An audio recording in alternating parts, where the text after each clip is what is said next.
Nigerians are demanding justice after an investigative report by the Punch newspaper revealed that 65 schoolgirls were raped by their teachers between the months of January and November this year. According to the report, the ages of the pupils range from 2 to 16 years. Given that rape cases are underreported in Nigeria, many fear that the number might even be more than the figure being reported. Many Nigerians are in shock and puzzled as to how can a grown man sexualize children and then proceed to assault them. Well, joining us now is a certified cognitive behavior therapist, Wemimo Adebi. Good morning. Thank you for joining us on TVC Breakfast. Thank you for having me this morning. Now, we have seemingly seen an increase in the number of sexual abuse against pupils in secondary school, primary school, and the likes.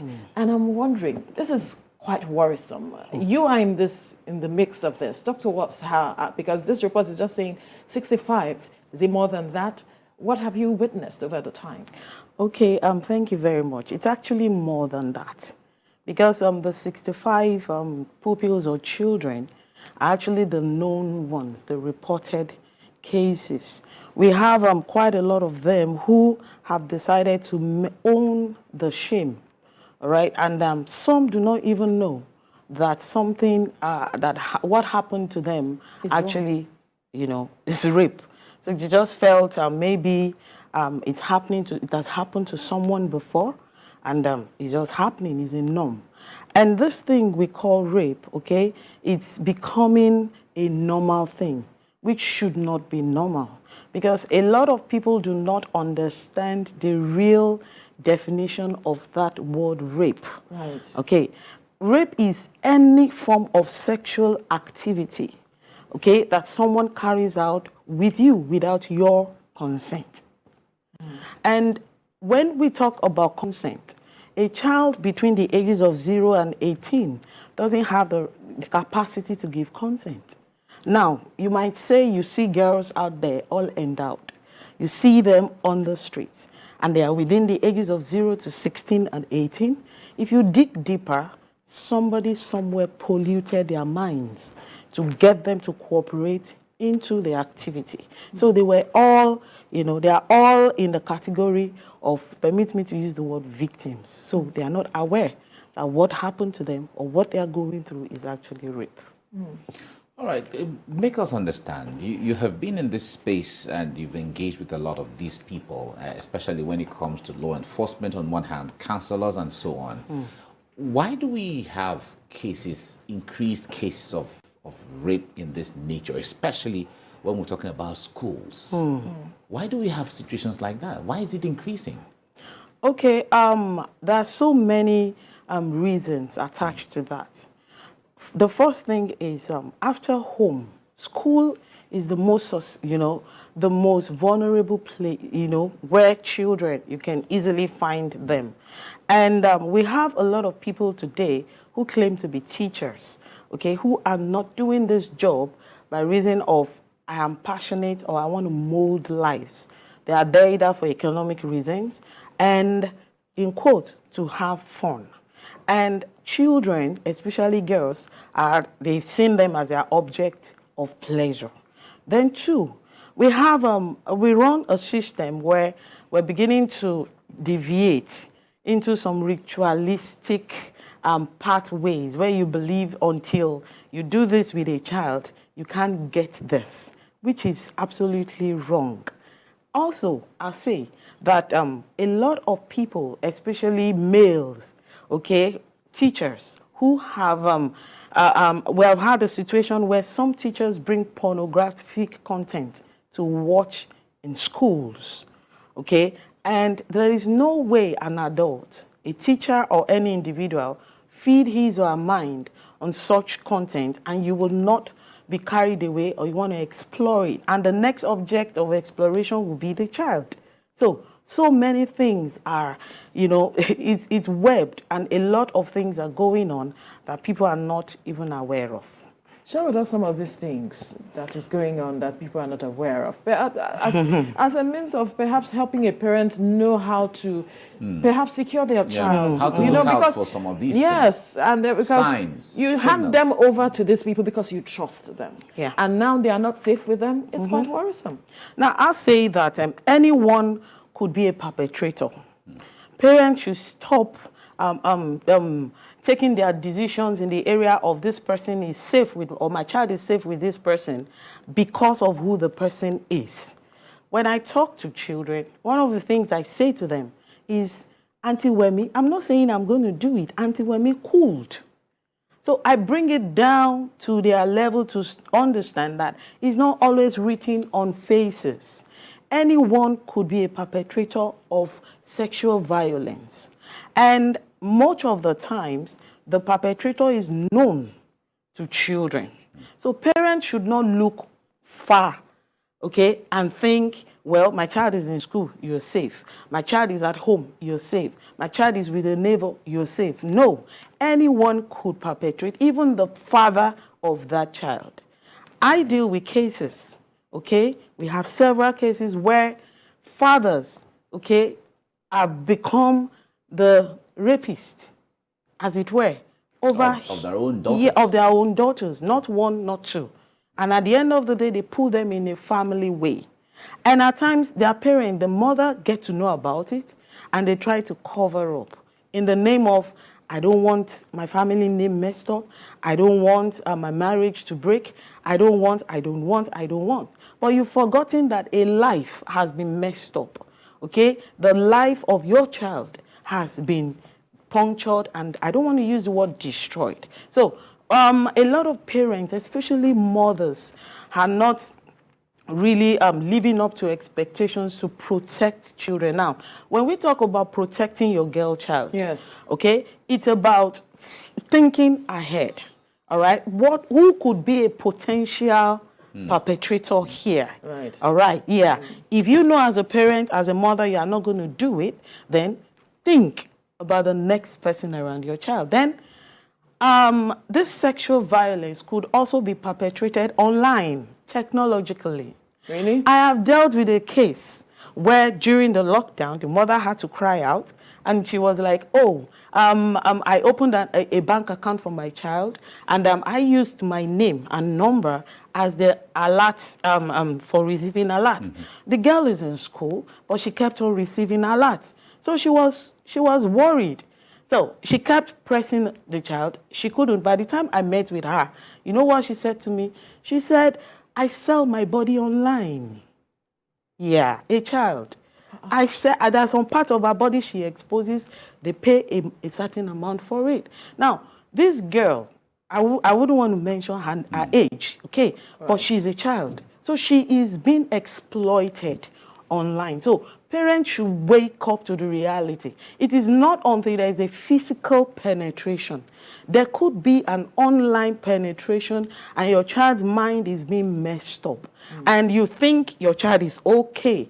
Now, when you talk about the rapist trying to buy your child over, a lot of times we call it grooming. They no longer force children anymore. Yeah, they work on them. They get them to buy into them.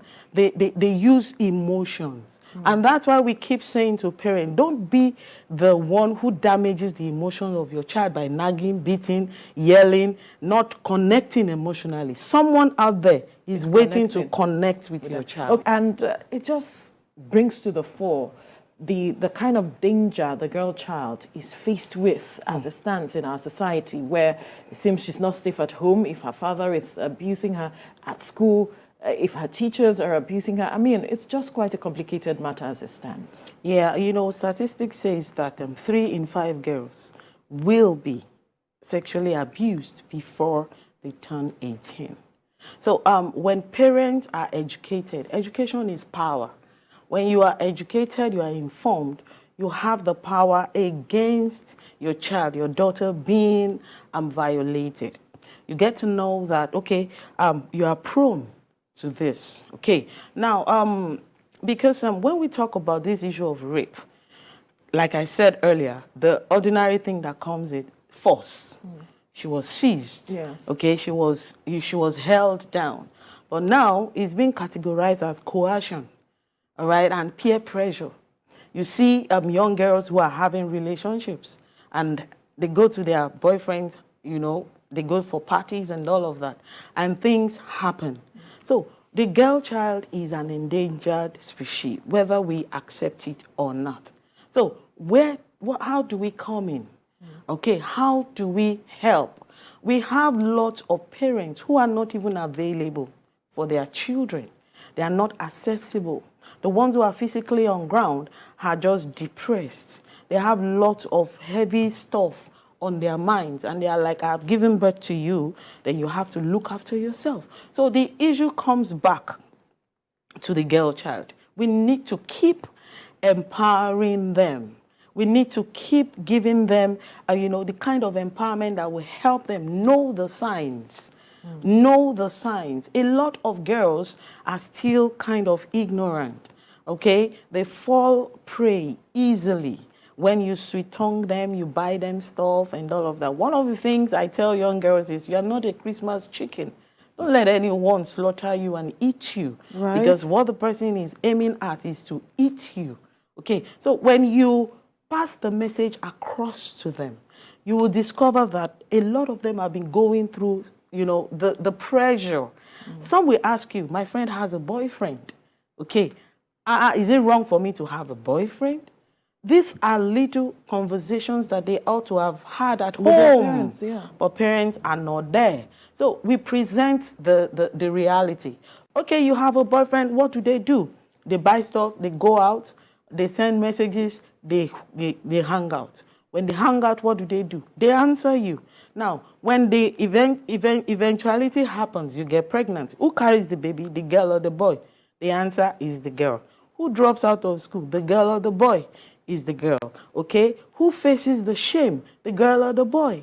Is the girl. So who delivers the baby, and then you waste your life for the next 3 years? The girl or the boy? The girl. Oh, now I get it. So these are little ways by which you educate and empower them. Then we prevent it. But if it happens, because you don't present to them that it will not happen. We have a system where people are hooked to all manners of negative sexual content. And when they see a girl child, regardless whether your daughter, your sister, you're not seeing your daughter, you're not seeing your sister. You are seeing an object to satisfy that pleasure. So when people get hooked to sexual content that are unhealthy, the next level is, I need somebody to help me diffuse. So watch what people around your child are watching. Mind it. The internet has not done a lot of people any good around here. We focus much more on the negativities than what's good it has to offer. So, and we have people who suggest porn to children too. There are cartoons, they are home.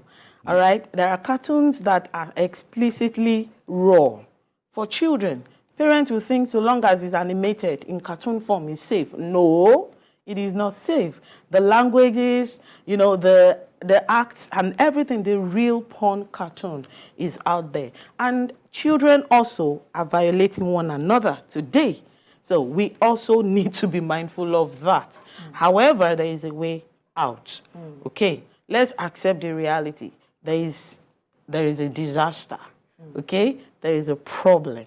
So we all must come together, family level, community level, okay, the government, and take responsibility everywhere. Take right. responsibility. As it is, because the picture you've painted now makes it look, the reality stares us in the face regarding how unsafe the entire environment is.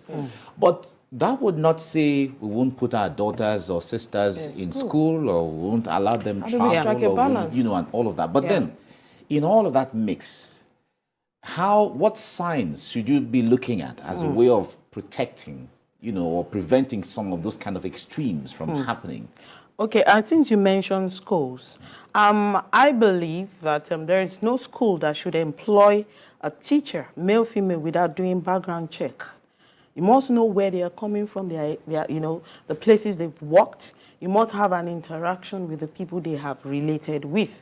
And if possible, take the extra mile. Ask them to bring 2 guarantors physically. Size them up. Let's see where you're coming from. Let's know you. Okay. Then at the entry point, because I want to use school, okay, as the template here. Schools should have protection policies, all right, for everyone, well written. And then when they are coming in, you have to, educate the staff that are coming in, all right. And please don't spare anybody when they violate that policy, because if you spare one, you've empowered 10. They'll believe someone did it and got away with it. I can also do it. Then educate the children. Constant reminder. Keep reminding them that these are signs to look out for. These are things, things people say to you, things people do to you, blah, blah, blah, and all of that. And you must always encourage children to talk to you, to report to you. I think schools should also have, how do I put it? Someone they could report to, okay? Maybe a staff, an individual whom children could walk up to boldly and report like to. a guardian, a counselor. Yeah, sort of, where you could talk to them and all of that. Then they take it back home, all right? PTA and all of that. You must always sensitize parents. Some parents might say, I don't have time to show up. You have them on your group. Make it a point of duty every week to remind parents, protect your words.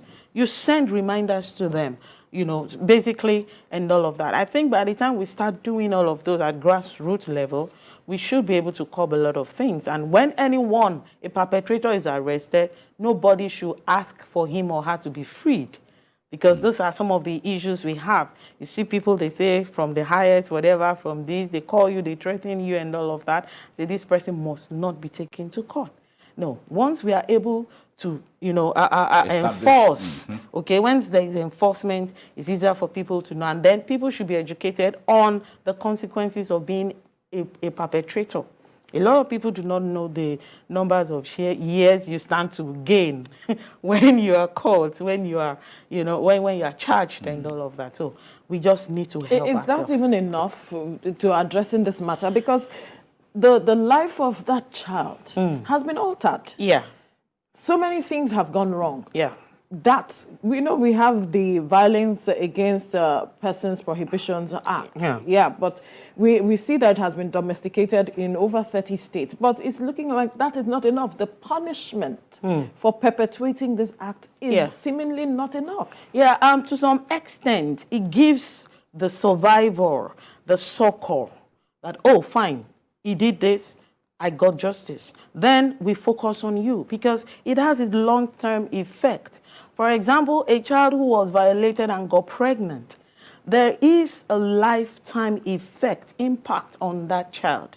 Their mental health, their esteem, okay, their education, and even, what's going on their minds. They lack trust. Then eventually, when they outgrow that childhood stage, if they are not helped consistently, they may become a perpetrator themselves. Because that's the language they got to, they learn. How do you help such people? Okay, basically psychotherapy, counseling, and constant reassurance. Because and then you put them in an environment where they will feel loved and accepted, where they will not be blamed.